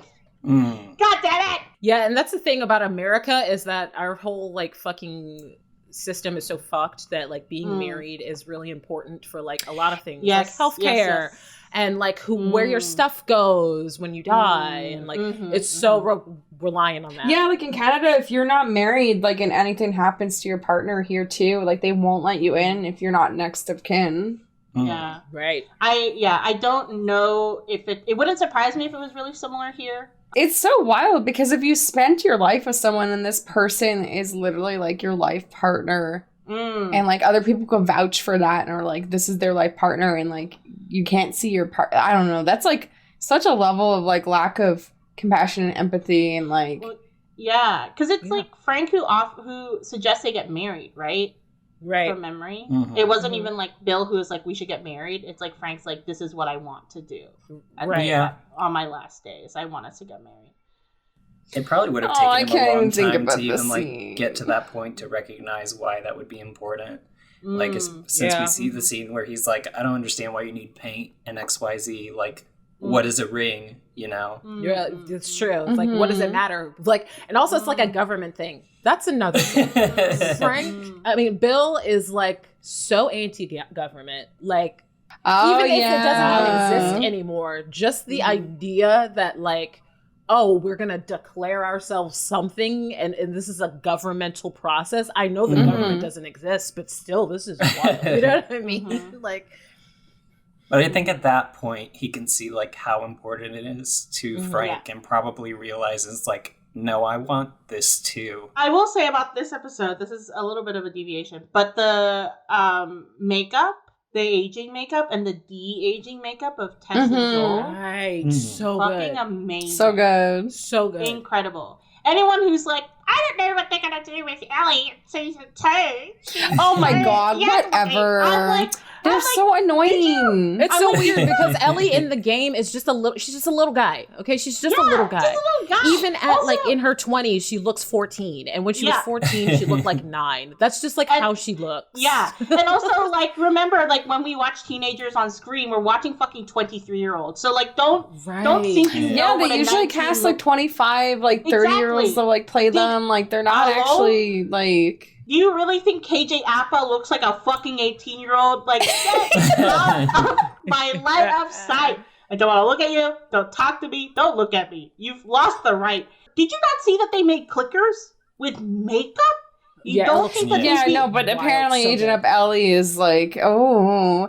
And isn't she 19 in the second game? 19. Yeah, and Bella Ramsey, they're 19, so give me a break. Bella Ramsey is going to be fine because even if they don't age from where they are now, it still fits. Like, I don't know. Like, like they're going to make it work. Just a tiny person. Like they're really good at what they're doing. What more do you want from him? And if nothing else, like it serves like Craig and Neil's big brain, like, oh, isn't it interesting how she looks like a baby, but she's doing all of this horrible, violent stuff? Doesn't that just blow your fucking mind? Oh my gosh. Takes like 3 steps backwards, like, okay, buddy. Thumbs up. See you later. Another cool thing just about the effects of this episode. So the town that they're in is actually an abandoned town in Alberta that was cleared out because that area had flooded. And they were just like, yeah, this area is not safe to live in. So we're just going to sell it to like the parks, the service parks place here. And so like they paid $100,000 to rent the town, and every roof in the show is CGI because the houses just didn't have them anymore. Oh wow. Yeah, there are like pictures of like the set of like it's just like walls and then like I think it's like blue tape on top. That's wild. They were like, we're not using the CGI budget for any of these clickers. But we're going to use it for roofs. They did a really good job. Like, it did not look cheesy, or like even if it looked a little cheesy, I wouldn't mind because I kind of like a little bit of cheese. But it was very believable, and the backgrounds and everything were so fucking good. Like, so good. Something I think would have been fun to see, but I don't entirely miss because of how they changed, how they handled Frank and Bill's story. I wish I could have seen Bill and Ellie interact with each other because I think it would have been fucking funny. It would, yes, it would have been hilarious. It would have been because it'd just be the baby gay and the older gay, just like telling each other fuck off. Each other off. Yeah, exactly. Just cursing each other out. Yeah, that's what I loved about the game. Honestly, I was like, look at the gay and the lesbian just arguing. God, Frank would have loved Ellie though. Oh, that too. But like Frank just like loves people. He would just he'd find a way to love everybody. If the apocalypse didn't happen, they wouldn't be together for like a lot of reasons. But just like because of their personalities. But then I like think about it and it's like, say they find some way to meet up. I still think Frank would be into it. Yeah. Like, I think because like, especially in 2003, being morally opposed to somebody was something that you could do and not like, you know, this is pre-Trumpism. So you could like do that and not be like, oh my gosh, you know what I mean? And like, I just like, maybe like for some reason, you know, Bill is like, they meet at the wine store. That's pretty good. Oh yeah. And Bill's in the checkout with his bottle of wine and his porno mags. Yeah. Which I love Ellie still found. Yeah. Right. Last of Us AU fanfic. Frank is trying to find something to repair the wall in his house and runs into Bill at the Home Depot. and Bill helps him because he doesn't know what he's quite looking for. Oh my god. Oh my god, let me get on AO3 real fast. I know somebody wrote this already. believe it. Somebody wrote this already. The plumbing in Frank's house has gone out, and he needs Bill to come fix it. Come fix his pipes. I think what I really found so interesting, like, because obviously so many of the like duos that we meet through the show are just meant to be like reflective of Joel and Ellie, and the writers always make that very clear every episode. They're like, see these two people, Joel and Ellie. See those other two people, Joel and Ellie. See that one person, not relevant, but do you see the duo behind them, Joel and Ellie? It's like those two sad dogs over there. Yeah, Joel and Ellie. The like when Ellie finds Frank's gun and like takes Frank's gun and can't take any of Bill's gun. I thought that was interesting because I'm like, oh, okay, yeah, all right, I see the lines you're drawing, Neil, Craig. I see them. Takes I would think it would be annoying that they're being so like heavy-handed and like talking about it, but like looking at how people interpret media, even with people explaining shit, I can't blame them. I can't even be mad. Thank you for just saying that. Also, I just have like, Joel, you had so many guns down below, and then you also had a car. Why didn't you bring more guns with you? Why at this moment? He literally had like multiple walls. 2 walls, Joel and Ellie. Why just the one? No more loot scooting? That was okay. I guess it's not a bad idea because if the house remains untouched, he knows where that secret hidey hole is, and he could just go back to there, right? True. Yeah. Instead of losing everything at once. Yeah. But yeah, I was like, why did you take like 2? Yeah, at least a couple. A couple. You know, that's a thing throughout the show. I think I don't know if we mentioned it before, but he is just constantly tossing away weapons. Yeah. Oh my god. Before, and he like puts away the shotgun. He's like, the ammo. Sir, you are literally about to go to a doomsday prepper's house. Bring the shotgun. He'll have ammo for it. It was so. My dad every episode he's like, but where is he finding the ammo? I'm like, please, I don't look at me. Do you think I would know? Absolutely. That's another, like, why did they take away the bow and arrow? Because, you know, he would love that reusable Oh my god. I know. That would have been so good. But, like, speaking of, like, going to the Doomsday Prepper's house, like, that bit where Joel is kind of like, you see your fence?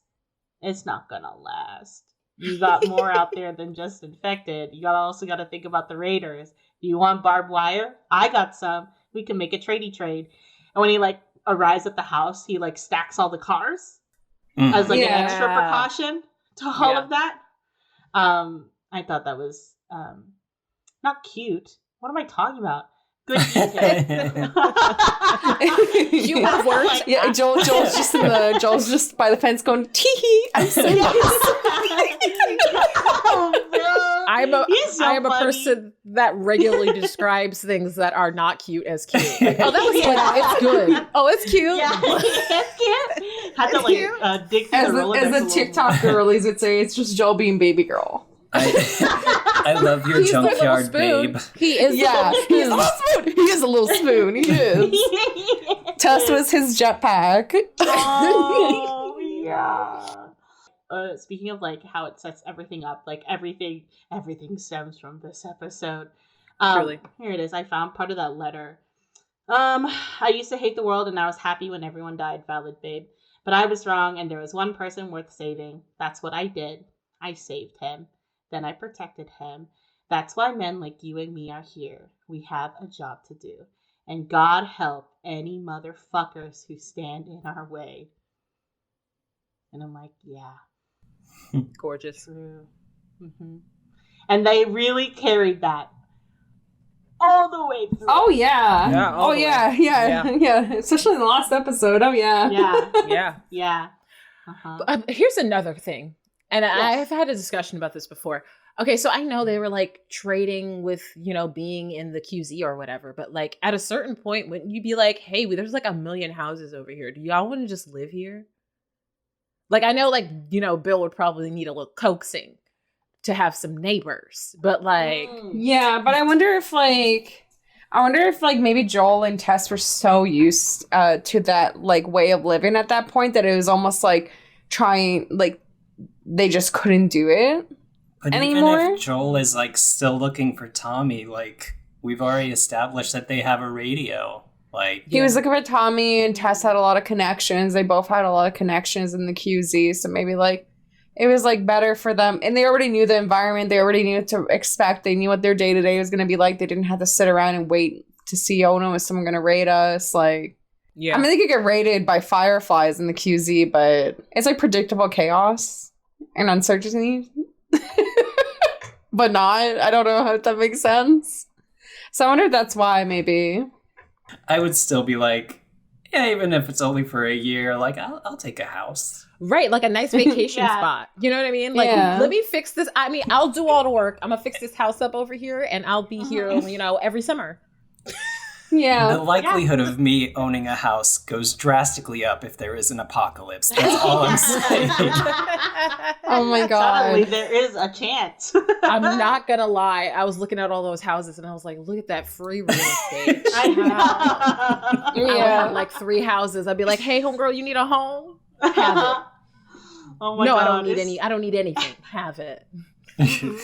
Is this what the gays mean when they say commune? Yeah. It's just one couple. Yeah. Oh my god. I love, and I don't remember it from the game, but I love the addition of, I don't think they ever played the music in the game from what I remembered. I'm replaying it. They did have the radio, and Ellie did find the book. I remember her going through it in the book, in the game. But I love like them going to Bill and Frank's and like they're playing like the 80s music for Danger Yes. Mhm. Yeah. Yes. in Yeah, they the brought in that the back around. yeah. And I was like, no. Yo, when I rewatched the first episode and I heard the 80s music, and I was like, Bill. Yeah. Yeah. I was like, in my heart, why do you all have to do this to me? Right. I'll never look at strawberries the same. No. Truly. They really continue that like 80s means trouble. Yeah, in the mall too with Riley and Yeah. Ellie. Yeah. Yeah, because they played Take On Me Uh-huh. Yeah. when they were going down the escalator. Mhm. And that's from the 80s, isn't it? It is. Yeah. Yeah. God damn it. Uh-oh. Gay people love the 80s music. Why do they It's do true. that? But like, It's let's be true. real. Let's like look at the 80s politically. That is when it all went downhill for America. As far as like Yeah. Americans are concerned, Mm. that Reaganism really just wrecked our shit. Mhm. Context. I didn't even consider that, but that is so true. Yeah. Oh my I'm sorry, I really God. hate Ronald Reagan, so Yeah, valid. it's personality to hate Ronald Reagan. So Yeah. I think that's a good thing to hate. Yeah. Like, me too. I'm not even. I have no ties to America, but also me. Count me in. Mhm. oh, Count me in, coach. you do. I Yeah, believe it absolutely. in my heart. Yeah. Mm-hmm. I can always tell when Yes. somebody hates Ronald Oh Reagan. my god. You have, instead of a gaydar, it's a Ronald Yeah. Reagan. It's a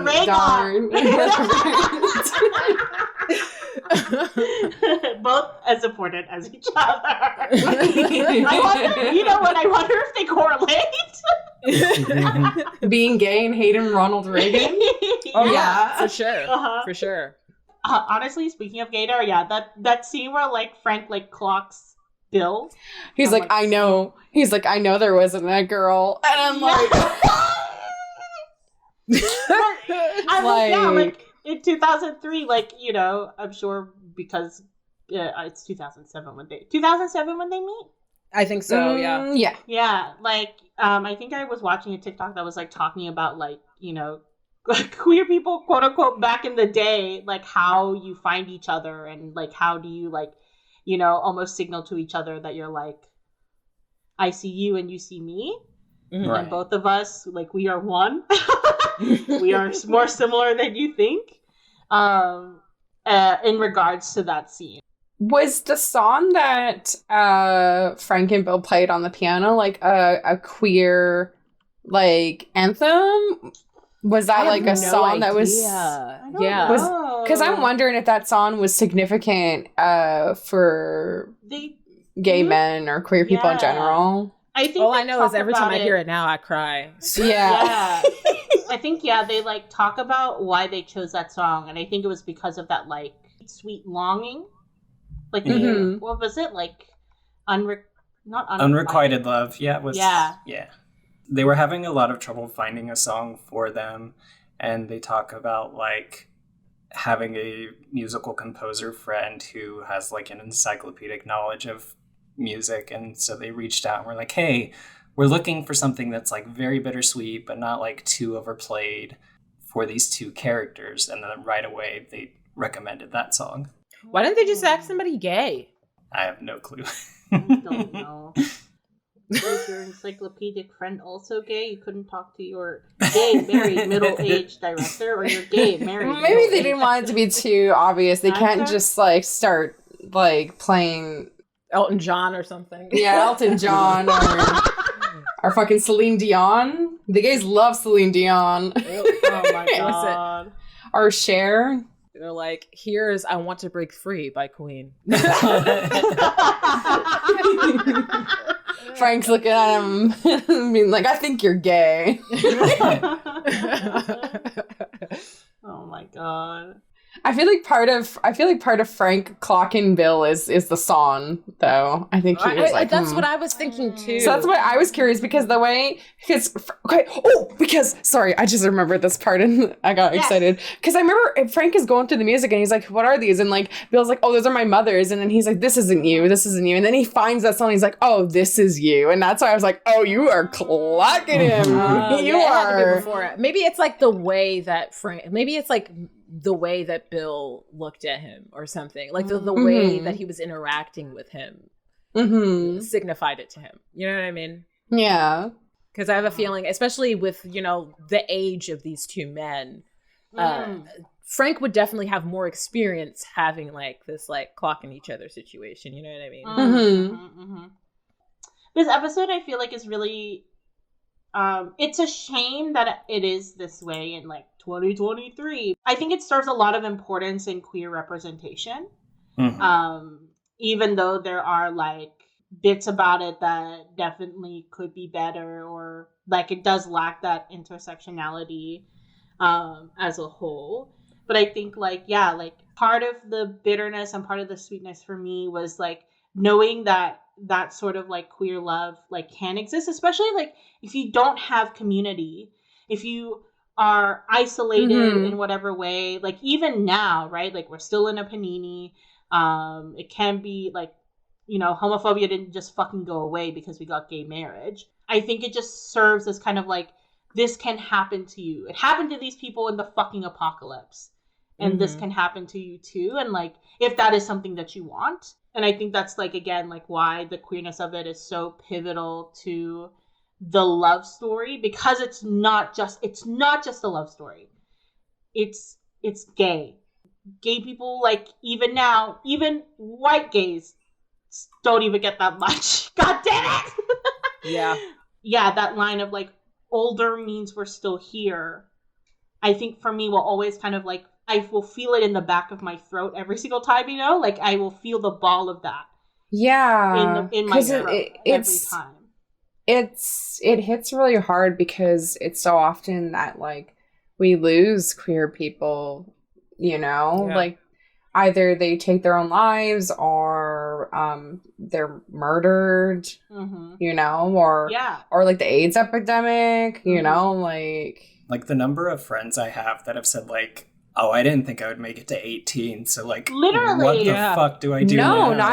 neither did I. I'm going to be completely honest. I did not plan to be 18. The fact that I'm in my 30s right now is mind-boggling, and I think about it. Yeah, I'm about to turn 30 in June, and I have no idea how I'm like. Literally for like my like caption about I just turned 28.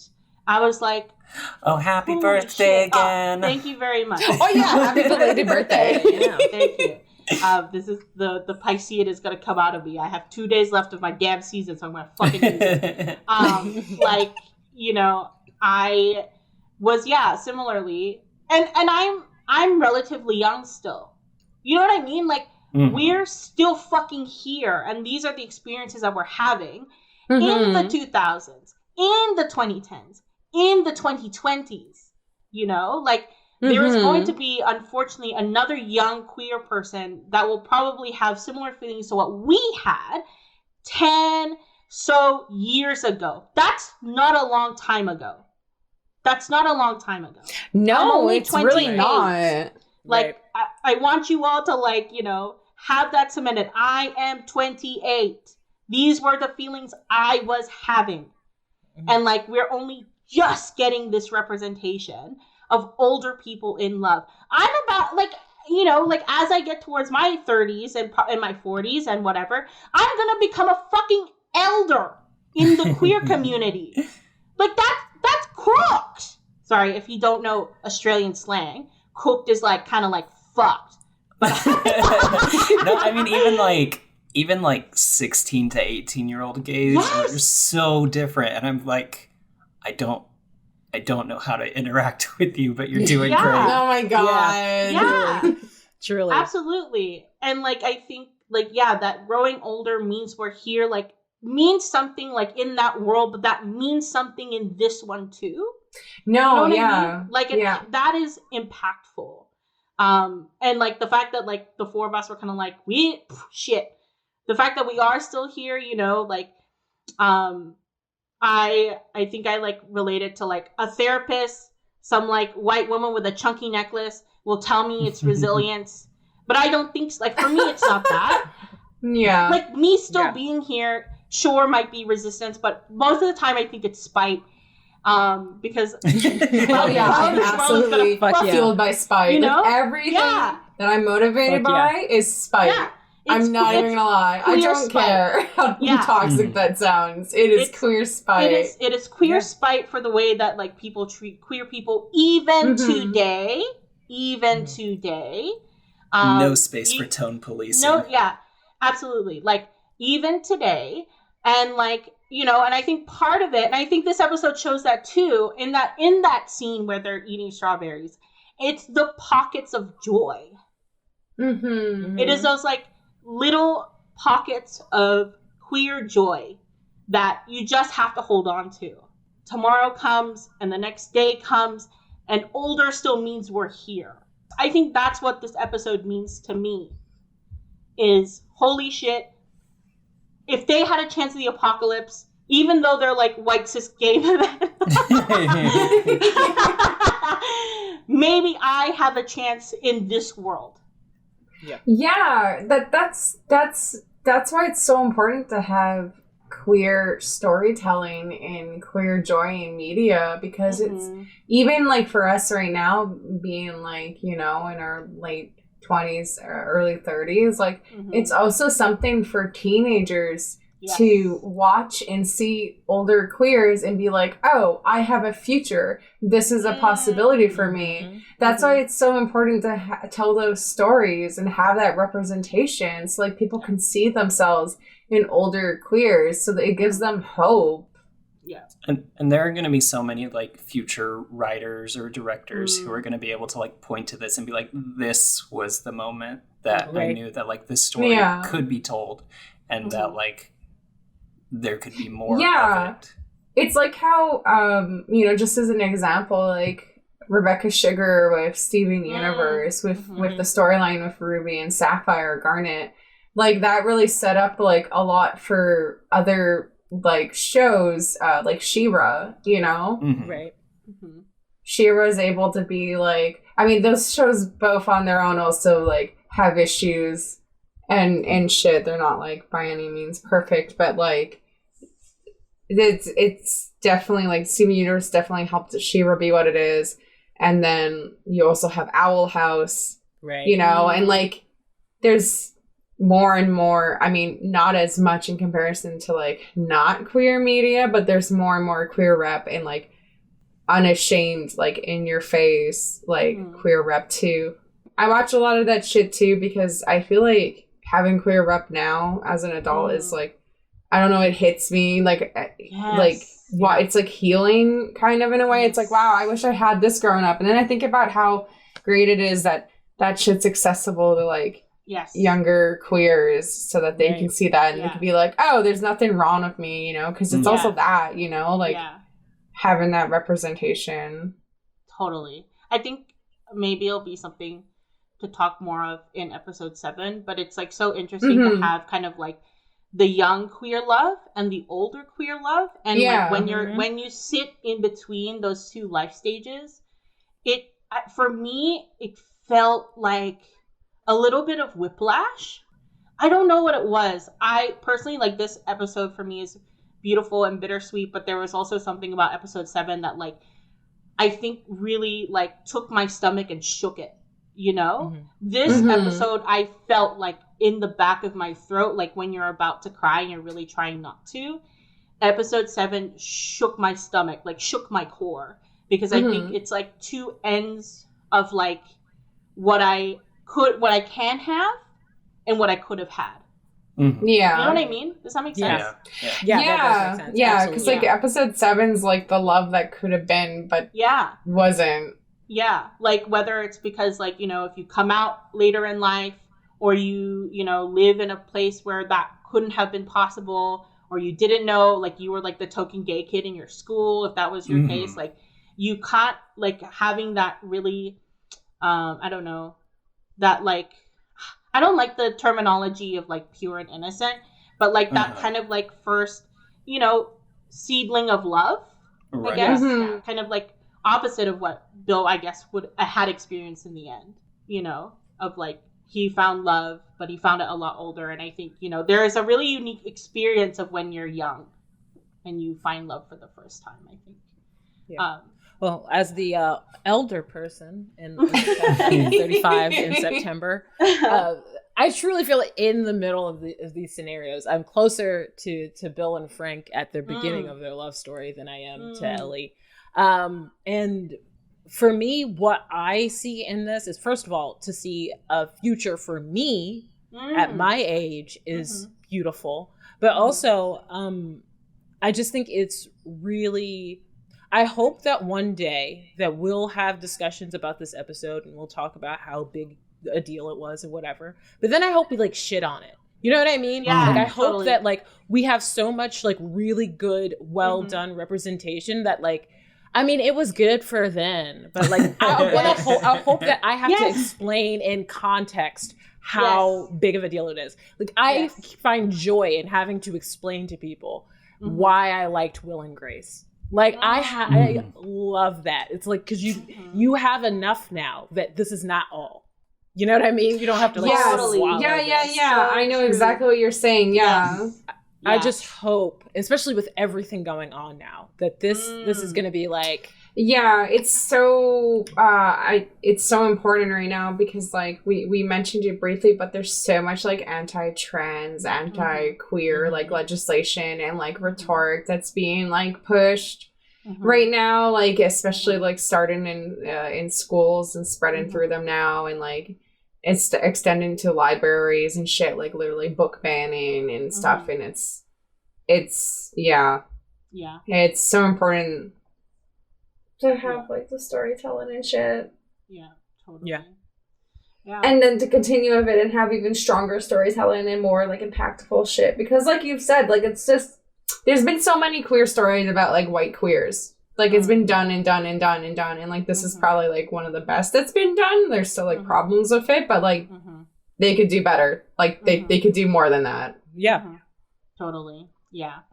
And I mean, you know, as always, like it just shout out to the fellow queers, shout out to the fellow community members. God damn it, you know, older, we're still here, and you know, that I think is always going to be like my big takeaway from this. Whether it's spite, whether it's quote unquote resilience. I hate being resilient in a world that like forces me to be resilient, which is why it's spite. Shout out to the joy, all of that, you know, like holy shit. And I'm really, it's like ironic that they called this the happiest episode, but if they weren't at least going to give us that, then I would have absolutely rioted, because we always will deserve better in our representation and in our stories and how they're told and who gets to tell them. Yeah. I think there's like definitely something that bothers me about Neil and Craig kind of like patting themselves on the back as like two cishet men, like being like, look at what we did. And it's like, what you did was great, but like people can also criticize you, and like you're not free of criticism. Also extend it all the way through your show. Thank you. Yeah, exactly. But like for me, I'm not even celebrating them. I don't think of them. To be honest, I don't think of them when I think of this episode, because they were like, oh, we had other people involved. I'm like, okay, I will disregard you then, because because the people who fucking carried it wasn't them. It was I think of Nick Offerman and Murray Bartlett. I think I think of them. Yes, I think of them. I think of the director. I think of any other like queer person that was able to touch this episode in a meaningful way. Mm-hmm. That is who I thank. I don't thank the two of them. Well, because also what they're doing is literally bare minimum. Literally what they're doing is bare minimum too. That's the thing. Like, I'm like, oh, this is great. Thanks for doing this. But also at the same time, it's literally bare minimum. Like, this should be this should be happy. Yeah, the standard. It should be happening more often. Yeah, and it's kind of like, if they weren't there, then all of you know, I'm whispering in your ear right now. You can't even fight me on this. You know better. You feel it deep down inside your core. You know, if those queer people were not involved, this episode wouldn't have been the same. You can try. No. But this episode would not have been the same. That's because there was involvement. If we just left this to Craig and Neil, I do not think this episode would have been the same. Craig and Neil's biggest strength is the fact that they listen. Because so often people, they do hire people in the communities that they're writing stories about, and then they shut them down when they tell them, what's real. That their biggest strength is listening to the people that they hire. Totally. I feel like we could talk about this episode all day. Yes, totally. Also, like in the back of my mind, I'm like, I'm going to have to edit this. Like, oh no. I appreciate you. Yeah. Shucks. If y'all have anything planned for the weekend and you want to like talk about it, or anything that's like planned next month or stuff like that, y'all can pitch it, plug it. Resident Evil 4 is coming out this week, so that's going to be the only thing I'm playing probably until Tears of the Kingdom comes out. So. Oh yeah. Well, I'm Sapphire Ghost on most things. This week I will be on Twitch. Don't watch on Wednesday if you are watching this show and you don't want any spoilers and you've never watched the game before, because I'm playing Last of Us Part 2 and I'm about to get to a massive spoiler. So don't watch that. But if you're curious, you could watch that.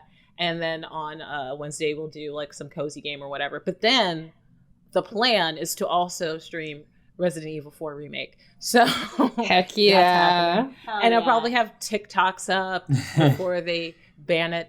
And probably Instagrams as well. So that's me.